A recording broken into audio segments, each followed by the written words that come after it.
Hai, ayo kita berdoa sebelum kita mulai.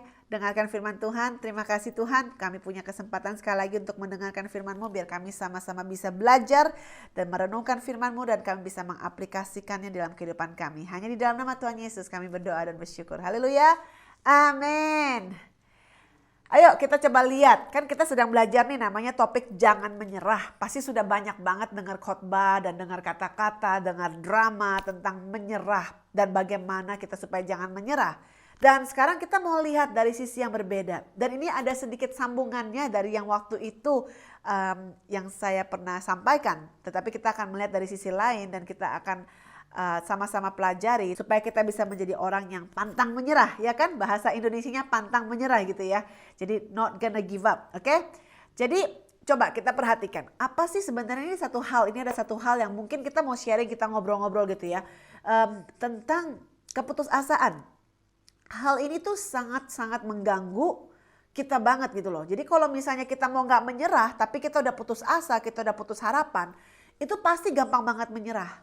Keputusasaan datang seringkali pada saat tuh kita sudah melakukan segala sesuatu yang menurut kita benar, segala sesuatu yang menurut kita baik, dan kita tapi tidak mendapatkan hasil yang kita harapkan, dan hasilnya tuh buruk gitu loh. Jadi kita sudah berusaha, berjuang, bekerja keras, tetapi kita tidak melihat adanya kemajuan. Atau kita sudah bisnis dengan capek-capek, kita sudah belajar dengan capek-capek, udah latihan setiap hari, kita sudah memberikan segala sesuatunya, tetapi kita tidak mendapatkan hasil yang kita harapkan. Seperti kayak di bisnis atau di ulangan lagi bekerja atau lagi PR atau lagi assignment gitu ya. Tapi hasilnya tetap buruk. Atau sudah latihan, udah training, udah main kalau kita main badminton, main soccer, main sepak bola, main semuanya. Tetapi kita kalah dalam pertandingan. Akhirnya kita merasa apa? Lain kali gak usah coba lagi. Lain kali gak usah kita berusaha lagi, berjuang lagi. Karena aku udah memberikan 120% misalnya, tetapi aku tidak mendapatkan hasilnya. Oleh sebab itu kita terjebak dan akhirnya kita gampang menjadi orang yang menyerah. Karena kita merasa sudah all out gitu ya. All out orang bilang kan ya, gak tahu bahasa kerennya di Indo apa, tapi semuanya udah keluar. Sampai keringet, sampai semuanya udah bilang keringat darah pun nyucur gitu kan. Tapi hasilnya pun gak ada.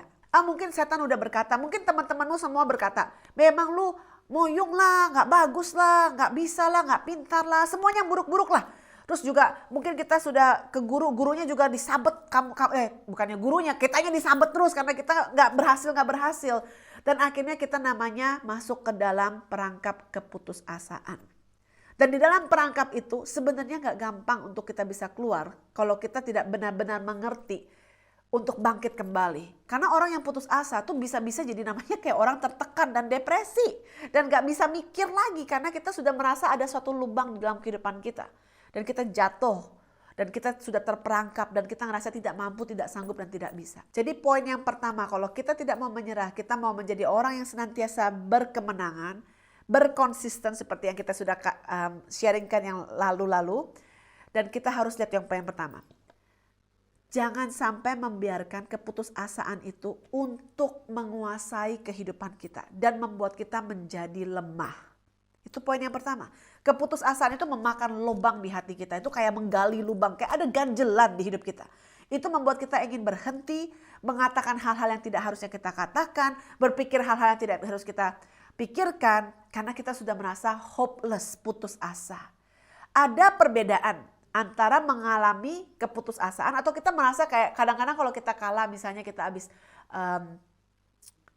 kalah bisnis, kalah project gitu ya, kita mengalami kayak suatu feeling down gitu, kayak aduh kok nggak dapet projectnya, atau kalau lagi buat PR, aduh kok aku gagal lagi, atau ulangan gagal lagi, atau ini atau itu wajar. Namanya orang tuh bukannya robot, kita punya perasaan, kita punya emosi, tetapi jangan sampai emosi itu menguasai kita. Itu perbedaannya. Jadi bisa ada rasa putus asa, bisa ada rasa sedih sementara saja. Jangan sampai itu dibiarkan menjadi berlama-lama. Karena kalau kita biarkan berlama-lama, akhirnya kita tidak akan bangkit dan mencoba kembali. Dan kita tidak akan bangkit untuk mencoba sesuatu yang baru. Karena kita merasa bahwa kalau gue coba nanti juga jatuh lagi, juga gak menang lagi. Oleh sebab itu perasaan itu boleh ada sekilas sekejap saja, habis itu kita harus bangkit. Jangan sampai membiarkan putus asa, keputusasaan dan rasa itu memegang kendali. Tetapi ketika keputusasaan mulai menguasai kita, kita harus bangkit. Jangan biarkan itu. Kalau di sini dikatakan ya, bahasa Inggrisnya saya akan coba, nanti ada tulisannya di situ. There's a difference between you having discouragement and discouragement having you. Jadi ada perbedaan pada saat kita mengalami keputusasaan atau kita dikuasai oleh keputusasaan. Kalau pada saat kita discourage, pada saat kita cuma kecewa atau merasa gagal, kita tuh masih punya power, kita masih punya kuasa, kita masih bisa kendalikan itu.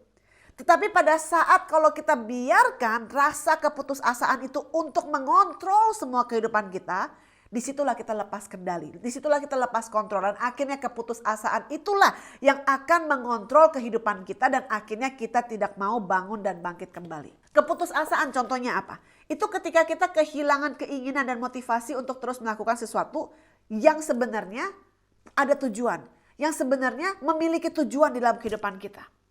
Contohnya kapan kelelahan atau keputusasaan itu muncul dalam kehidupan kita? Ini kita harus lihat karena sering sekali bukan hanya kalian saja yang mendengarkan ini. Kita sebagai hamba Tuhan pun bisa mengalami namanya lelah, bisa namanya rasa capek, bisa namanya keputusasaan. Kita udah lakukan banyak tetapi sepertinya hasilnya tidak seperti yang kita harapkan, itu bisa. Tapi orang yang dewasa, orang yang berharap kepada Tuhan tidak akan membiarkan feeling atau perasaan itu mengkontrol dia. Dan dia akan bangkit kembali dan akhirnya kemarin berarti strategi itu tidak berjalan dengan baik. Misalnya kita mau bikin event, bikin outreach, jangkau jiwa, kok kita bikin susah-susah yang datang cuma 10 ekor misalnya gitu ya.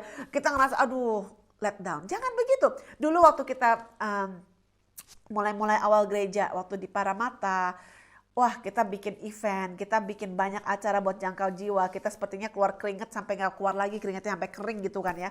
Semuanya kita lakukan. Tetapi kita tidak bisa melihat hasilnya. Tapi apakah itu akan memberhentikan kita untuk melakukan apa yang harusnya kita lakukan? Tidak, kita nggak mau begitu. Jadi saya dan suami saya kita berjuang, kita berkomitmen. Oke, ini panggilan Tuhan, ini apa yang Tuhan mau lakukan. Walaupun situasi tidak seperti yang kita mau, yang kita harapkan. Tetapi bagianku harus melakukan apa yang harusnya aku lakukan. Dan akhirnya kita senantiasa lakukan apa yang harus kita lakukan. Kita ganti strategi lebih dikit dan kita lakukan beda lagi. Dan kita tetap tidak capek-capeknya untuk melakukan apa yang harus kita lakukan, dan akhirnya mulai ada buah yang terjadi karena kita tidak mau hanya give up. Kalau kita give up mungkin tidak ada namanya Antioch Gospel Church Sydney hari ini. Semuanya karena kasih karunia Tuhan tentunya pasti saja, kalau enggak mana mungkin kita bisa berjuang senantiasa.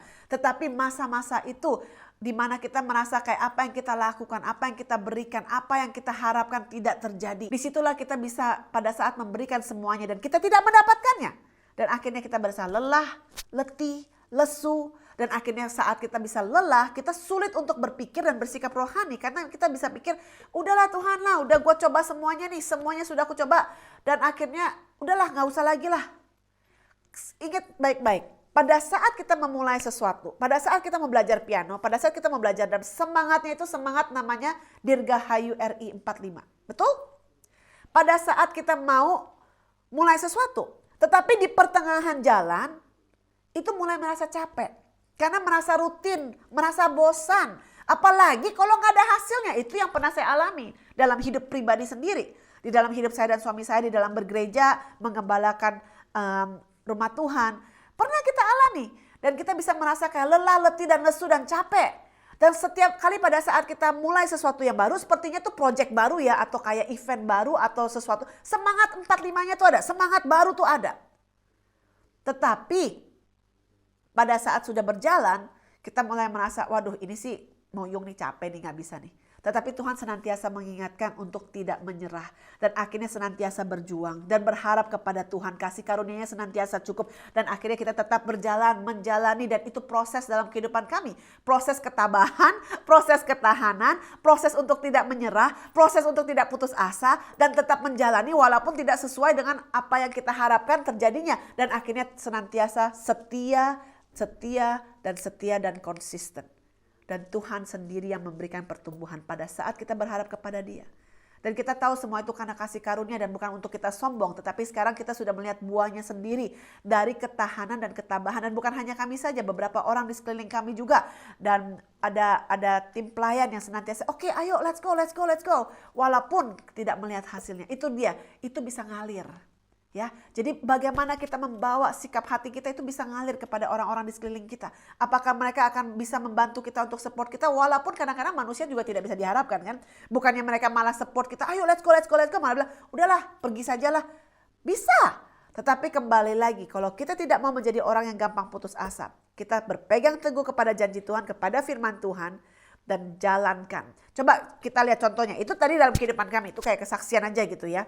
Di dalam kehidupan kita pada saat kita melayani, pada saat kita bersemangat kepada Tuhan, itu semuanya baru awal-awalnya tuh sepertinya berapi-api. Tetapi kapan kita hilang apinya? Pada saat ada masalah, pada saat kita menabur tapi tidak melihat tuaian, pada saat melakukan sesuatu dan kita tidak melihat hasilnya. Dan itulah namanya kita bisa mengalami di pertengahan jalan keputusasaan di pertengahan jalan itu.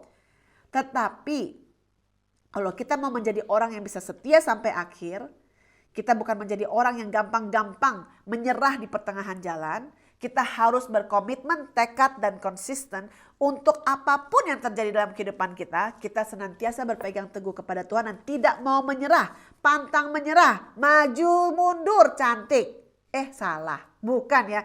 Maju bersama Tuhan, mundur tidak cantik. Jadi akhirnya kita bisa senantiasa capai garis akhir kita bersama dengan Tuhan. Amin. Mujizat bisa terjadi, terobosan bisa terjadi asal kita percaya kepadanya, Allah sumber mujizat. Tuhan itu setia, kita juga harus setia. Jangan pernah coba gali lubang, keluar dari lubang sendirian. Kita butuh Tuhan. Kalau kita dengan kekuatan kita sendiri, kita akan menjadi lemah, kita akan menjadi letih, menjadi lesu, dan menjadi capek. Oleh sebab itu apapun yang kita jalani dalam kehidupan kita, apapun yang kita lewati dalam kehidupan kita, kita harus ingat harus ada campur tangan Tuhan. Apakah saya pernah berpikir gini, lebih baik kalau kita mau isi kolam renang gitu ya, jangan sampai kita harus ambil cangkir, ember satu-satu, bolak-balik, capek isi kolam renangnya.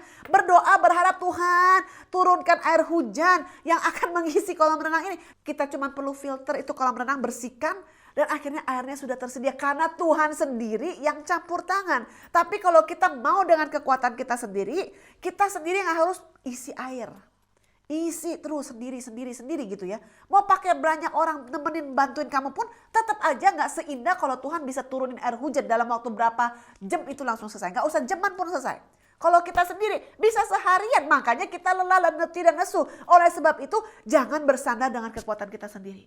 Kalau kita sedang mengalami masa-masa putus asa, ingat ini poin. Jangan kita bersandar kepada pengertian sendiri. Tidak peduli seberapa besar kesetiaan Tuhan.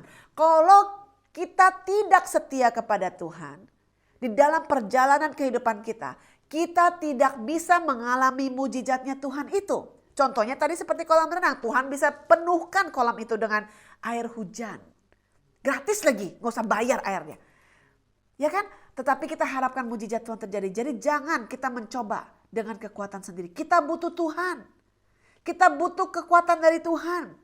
Kita butuh refreshing dan Holy Spirit, Roh Kudus yang memberikan kita suatu penghiburan. Banyak pencapaian luar biasa yang terjadi untuk orang-orang yang berhasil. Orang-orang yang punya nama, atlet-atlet yang punya nama, pembisnis-pembisnis yang punya nama. Bahkan orang suka bilang KFC, ayam merah putih pun berapa kali gagal sampai bisa dapat hari ini, bisa punya nama dan punya branding dan sangat-sangat maju. Itu karena mereka tidak mau menyerah walaupun ditolak, walaupun sepertinya tidak sesuai, itu sebenarnya pasti dia bisa lelah, pasti merasa discourage, pasti merasa kecewa, pasti bisa merasa putus asa, pasti bisa.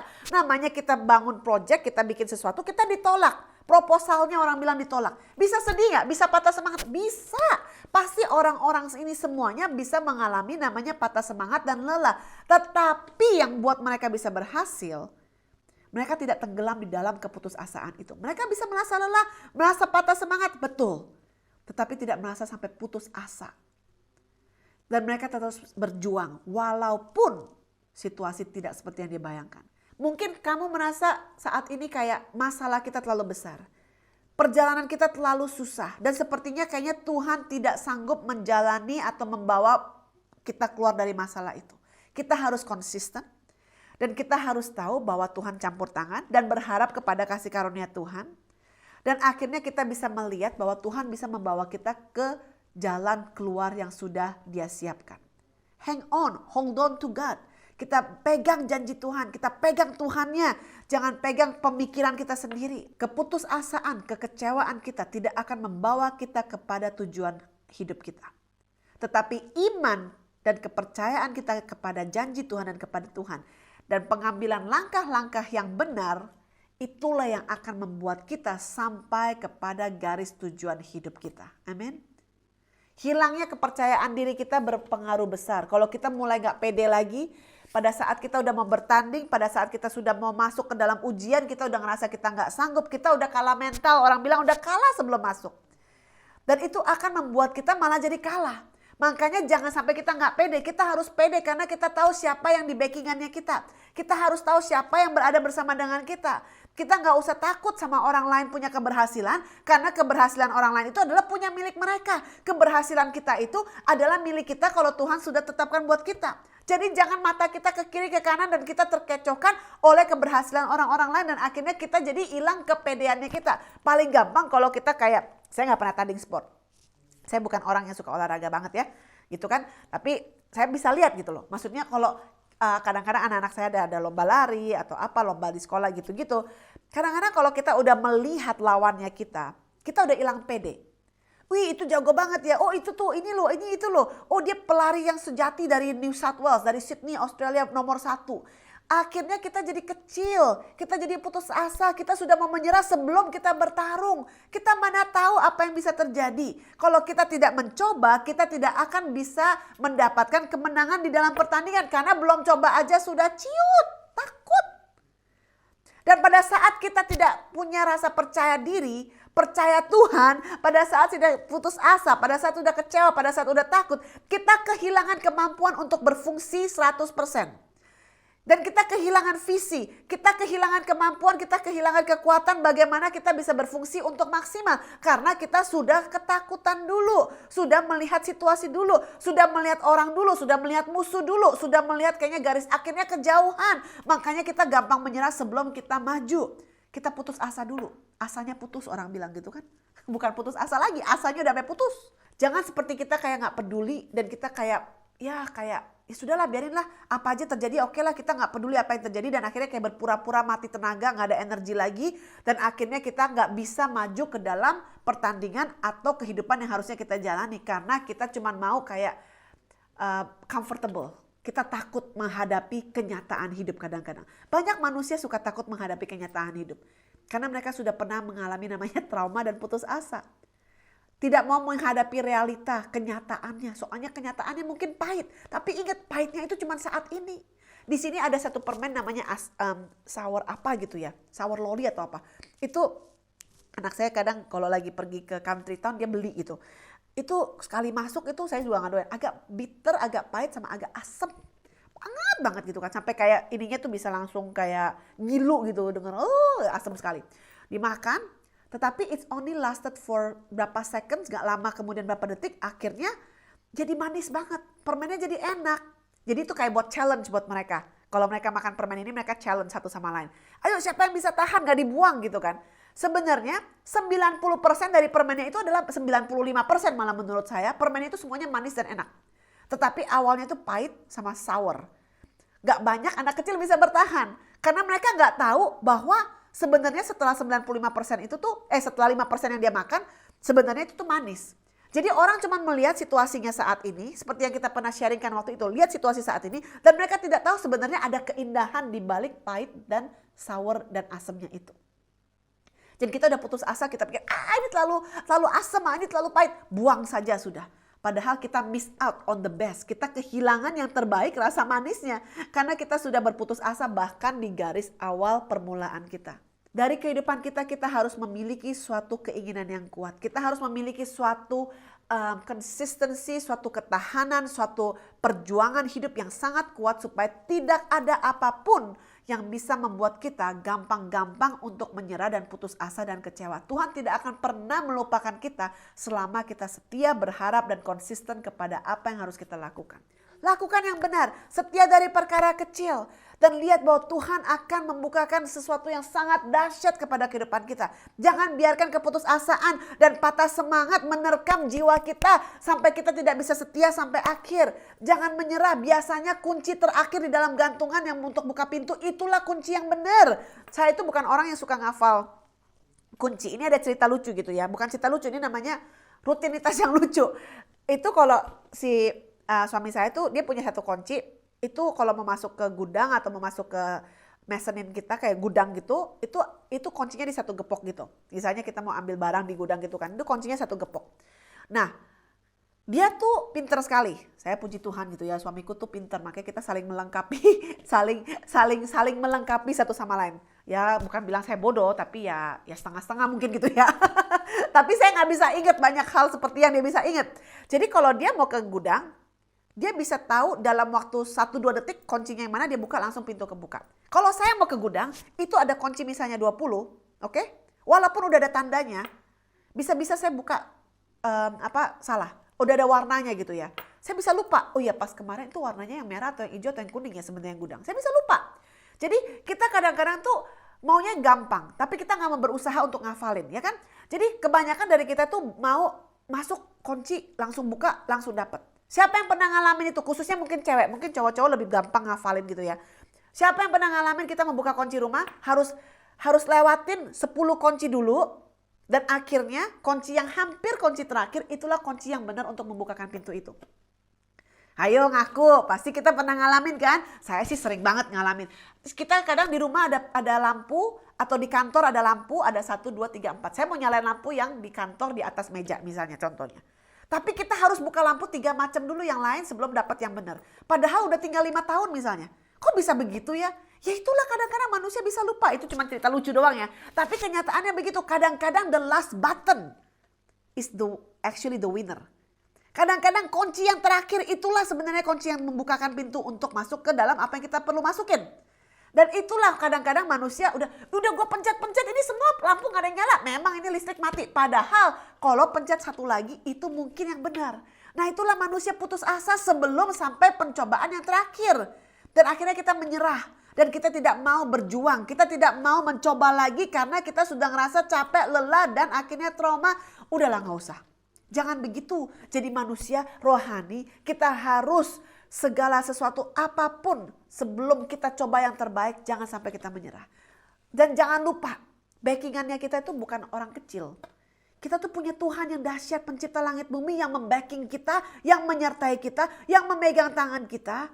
Dan kadang-kadang kita perlu latih kesabaran aja, latih ketekunan saja. Dan akhirnya kita bisa lihat ada sesuatu yang indah di balik kunci yang sedang kita buka gitu. Amin. Dan poin yang kedua supaya kita tidak gampang menyerah. Yang pertama kita jangan gampang-gampang putus asa. Yang kedua kita harus sadari apapun yang kita jalanin ini adalah persiapan untuk masa depan kita. Ini sedang diproses. Oke. Kalau kita tahu ini lagi diproses, masa-masa kita sedang diuji untuk kita bisa menjadi pemenang. Akhirnya kita bisa lebih nelan ludah. Dan kita gak ngerasa kayak kok Tuhan kau jahat banget ya.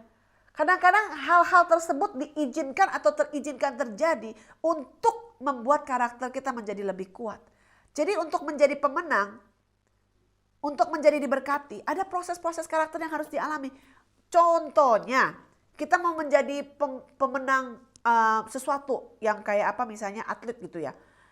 Kalau kita gak punya hati yang rendah hati, orang juga gak suka sama kita. Iya nggak? Oleh sebab itu harus ada karakter-karakter untuk mempertahankan kemenangan kita. Kalau nggak menang doang buat apa? Saya senantiasa bilang sama beberapa anak-anak yang dekat sama saya gitu, misalnya contohnya tim pelayan gitu kan. Nggak peduli seberapa baik pelayanan kita, orang nggak inget. Tapi kalau kita buat salah, tapi kalau kita punya karakter gagal, itulah yang diingat orang. Orang tidak ingat apa yang kita ngomongin, tetapi orang akan ingat how you make them feel. Perasaan apa yang mereka ada pada saat mereka bersamamu. Apakah mereka berasa dihargai, apakah mereka berasa dikasihi, atau mereka merasa kayak, oh ini orang sombong banget, ini orang cuman kongtai terus nih, aduh ini orang cuman taunya ngomongnya kayak di langit terus nih, kayak gak, kayaknya kita berada sama dia tuh juga gak comfortable. Ada orang-orang tersebut demikian. Sombong dan karakternya kayaknya ngedumel mulu atau di atas mulu. Jadi kayak itu hal-hal tersebut itu nggak membuat kita nyaman. Maka dari itu kita diproses supaya jangan sampai kita menjadi orang-orang tersebut. Supaya pada saat kita berhasil, orang-orang tuh senang senantiasa bersama dengan kita karena kita orang rendah hati, kita murah hati, kita bercakap baik, dan kita membuat orang merasa involved di dalam proses kehidupan kita, dan akhirnya mereka bisa berasa ini orang walaupun diberkati tapi dia tidak sombong. Itulah, hidup itu adalah proses. Jangan pertanyakan Tuhan. Coba misalnya kita berpikir, kok sepertinya Tuhan sudah menjanjikan memanggil saya untuk sesuatu yang dahsyat? Kok hidupku sekarang sepertinya kayak lagi masuk ke dalam jurang, dalam masuk goa, dan akhirnya kita seperti lagi di neraka gitu. Kayaknya saking parahnya itu seperti begitu. Mungkin saat ini Tuhan sedang memberikan kita suatu proses sanctification, pengudusan, proses karakter. Coba kita lihat di dalam 1 Petrus 1 ayat 6. Bergembiralah akan hal itu sekalipun sekarang ini kamu seketika harus berduka cita oleh berbagai-bagai percobaan. 1 Petrus 1 ayat 7. Maksud semuanya itu ialah untuk membuktikan kemurnian imanmu yang jauh lebih tinggi nilainya daripada emas yang fana yang diuji kemurniannya dengan api, sehingga kamu peroleh pujian-pujian dan kemuliaan dan kehormatan pada hari Yesus Kristus menyatakan dirinya. Mendingan dipuji sama Tuhan daripada dipuji sama manusia. Ya kan? Kadang-kadang kita mencari pujian dari manusia, oleh sebab itu kita gampang menjadi orang yang labil dan kita menjadi gampang terkecoh dengan situasi dan kondisi. Tetapi kalau kita cuma punya hati untuk menyenangkan hati Tuhan dan kita mau berjuang sampai akhirnya, dan akhirnya kita maunya menyenangkan hati Tuhan supaya suatu hari pas kita sudah di akhir akhirat, kita tuh bisa dibilang sama Tuhan adalah hamba yang setia. Kita teruji. Ya kan? Proses kehidupan itu gak akan berhenti. Kita setiap hari kalau sudah lewat satu proses pasti besok ada proses lain. Kalau dulu kita gampang tersinggung sampai kita tersungging, sampai kita terguling, mungkin abis itu kita diproses lagi supaya gak gampang marah. Mungkin kita diproses lagi supaya tidak sombong. Mungkin kita diproses lagi supaya tidak pelit. Mungkin kita diproses lagi untuk hal-hal yang lain. Mungkin dulu kita suka alkohol, suka mabok-mabokan, dan akhirnya itu bisa lepas. Dan akhirnya kita masuk ke dalam proses lain untuk menghilangkan kebiasaan-kebiasaan tidak baik.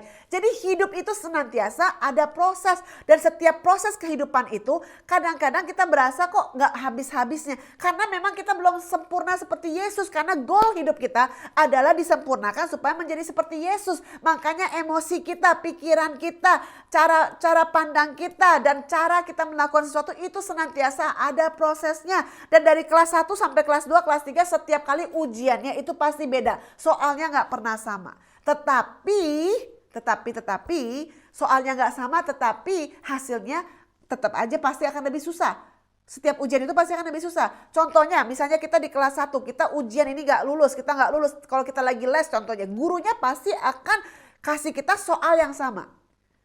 Fondasinya sama, tetapi kata-katanya persoalannya mungkin beda. Jadi sepertinya dia misalnya kita nggak bisa hitung-hitungan. Dia tetap akan kasih kita persoalan yang sama untuk hitung-hitungan terus. Dia nggak akan masukin kita soal perkalian. Karena kalau tambah-tambahan aja nggak bisa, gimana mau masuk perkalian kan? Kalau kita nggak mau putar-putar di situ terus, ya kita lulus dan kita akhirnya naik kelas. Dan kita naik ke dalam proses yang lebih tinggi lagi.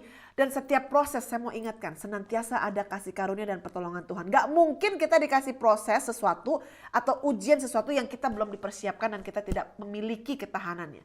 Orang kalau gak bisa perkalian, gak mungkin gurunya kasih ulangan perkalian. Pasti diajarin dulu, pasti diperlengkapi dulu. Oleh sebab itu firman Tuhan yang kita baca, doa-doa yang kita renungkan, dan PKS-PKS kita yang sudah berbicara kepada kita, itu semuanya menjadi senjata-senjata kita yang membantu kita pada saat kita mengalami ujian, pada saat kita mengalami proses. Itu semuanya biar Roh Kudus yang mengingatkan kita. Oh iya, kemarin kamu belajar ini loh cara pakainya, senjatanya ini loh. Oh kemarin kamu begini, inilah caranya begini. Oleh sebab itu sangat penting setiap firman yang disampaikan, setiap renungan yang kita lakukan, setiap proses-proses kehidupan akan menjadikan kita menjadi orang yang lebih baik. Dan akhirnya kita bisa belajar dari setiap situasi dan kondisi dan proses hidup kita. Jangan anggap remeh. Betul gak? Gak mungkin guru kasih kita ujian, sesuatu yang kita tidak pernah pelajarin. Gak mungkin Tuhan bisa membiarkan kita melewati pencobaan-pencobaan lebih dari apa yang bisa kita tanggung. Itu kan sudah ada di firman Tuhan. Oleh sebab itu jangan berpikir this is too much. Ini terlalu besar, ini saya tidak sanggup, ini saya tidak bisa. Karena di janjinya Tuhan aja sudah dikatakan, dia gak akan mungkin memberikan kita sesuatu yang lebih dari apa yang bisa kita lalui.